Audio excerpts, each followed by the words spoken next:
Assalamualaikum warahmatullahi wabarakatuh. Salam sejahtera bagi kita semua. Bagaimana kabar kamu hari ini? Semoga sehat walafiat ya. Dan jangan lupa terus pupuk impian dan cita-citamu hingga tercapai kelak. Selamat datang di channel YouTube kami. Oke, bagi kalian yang baru nonton, kalian jangan lupa klik subscribe dan tekan tombol loncengnya ya. Kali ini kita akan membahas materi mengenai teks eksplanasi. Nah, ada yang pernah mendengar kata eksplanasi sebelumnya? Kalau belum, kalian pasti pernah mendengar dalam sebuah kata bahasa Inggris yaitu explain. Explain artinya menjelaskan atau explanation yang diartikan dengan penjelasan. Apakah kalian sudah paham? Nah, jadi teks eksplanasi itu apa?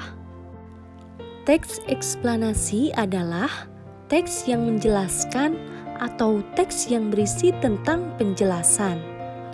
Sebelum kita mempelajari teks eksplanasi di sini, kita harus tahu dulu apa sih tujuan mempelajari dari teks eksplanasi ini?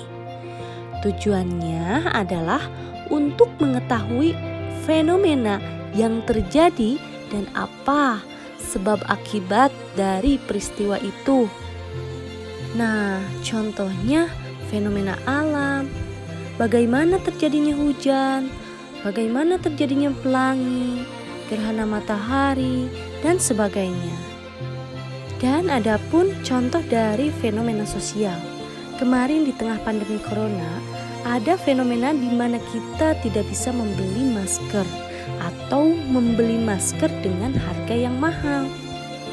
Nah, itu dia adalah fenomena yang terjadi akibat permintaan dari masyarakat terhadap penggunaan masker yang telah meningkat. Yuk kita bahas lengkapnya.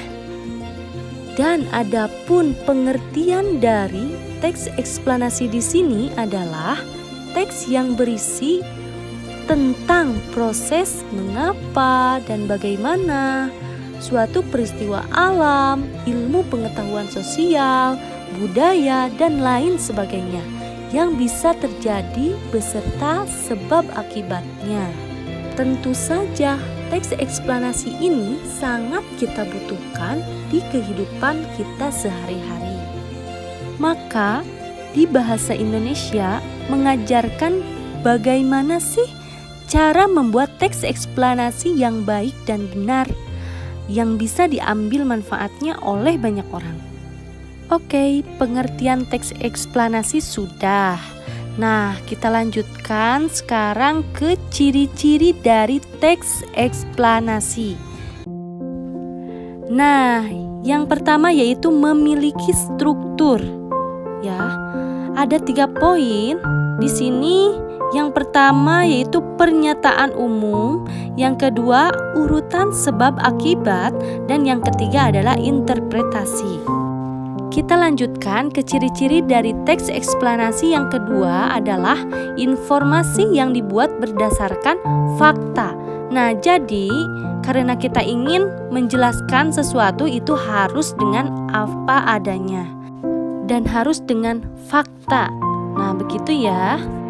Ciri-ciri yang ketiga yaitu faktual, berisi informasi yang bersifat keilmiahan. Makanya didasarkan dengan data-data atau bukti itu harus dengan secara ilmiah. Lanjut ke ciri-ciri yang keempat, yaitu bersifat informatif, tapi tidak berusaha untuk mempengaruhi si pembaca. Nah, jadi gunanya teks eksplanasi ini untuk memberikan informasi, tidak untuk mengajak atau untuk membujuk pembaca, ya. Untuk melakukan apa? Yaitu untuk melakukan sesuatu. Ciri-ciri yang terakhir yaitu memberikan penanda urutan. Jadi ada kata pertama, kedua, ketiga. Nah, seperti itu ya. Paham?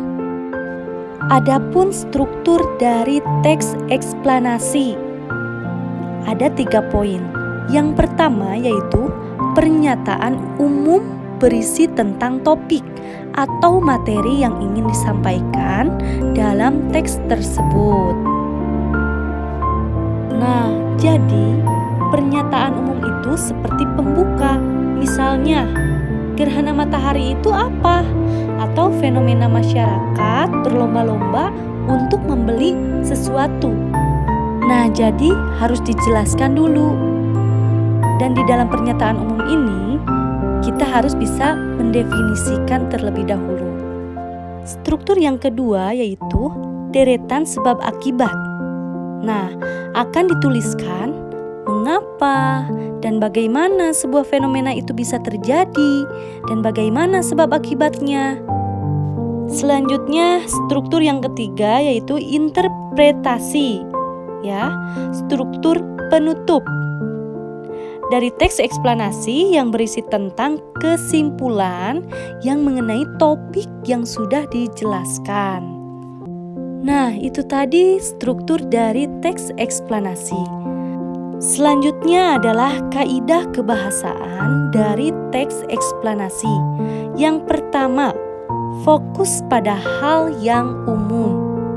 Nah, itu tadi hal-hal yang umum dijabarkan, misalnya ada fenomena alam yang terjadi tsunami atau gerhana matahari. Itu secara umum ya. Nah, jadi bukan tsunami yang ada di Aceh, tsunami yang ada di Pangandaran. Jadi bukan satu-satu seperti itu. Nah, jadi harus secara umumnya. Adapun kaidah kebahasaan yang kedua yaitu dimungkinkan menggunakan istilah ilmiah ya, atau fenomena pelangi muncul spektrum. Nah, itu yang dimaksudkan dengan kata-kata ilmiah. Yang selanjutnya kaidah yang ketiga yaitu menggunakan konjungsi waktu dan kausal. Contoh konjungsi waktu adalah sesudah, kemudian, lalu. Nah, seperti itu ya. Selanjutnya ada contoh dari konjungsi kausal. Nah, contohnya oleh karena itu, oleh sebab itu, karena. Nah, itu yang dimaksudkan dengan konjungsi waktu dan konjungsi kausal. Kaidah yang keempat yaitu menggunakan verbal material dan verbal relasional. Yang selanjutnya, kaidah yang terakhir, yang kelima yaitu eksplanasi ditulis menggunakan justifikasi.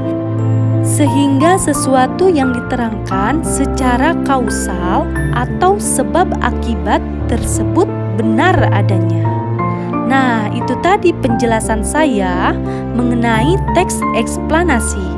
Tentunya masih banyak sekali penjelasan-penjelasan yang mungkin masih kurang. Bisa kalian tambahkan melalui kolom komentar di bawah ini ya. Demikianlah video pembelajaran kali ini. Semoga bermanfaat. Jangan lupa untuk memberikan komentar dan masukan agar video-video pembelajaran selanjutnya bisa lebih baik.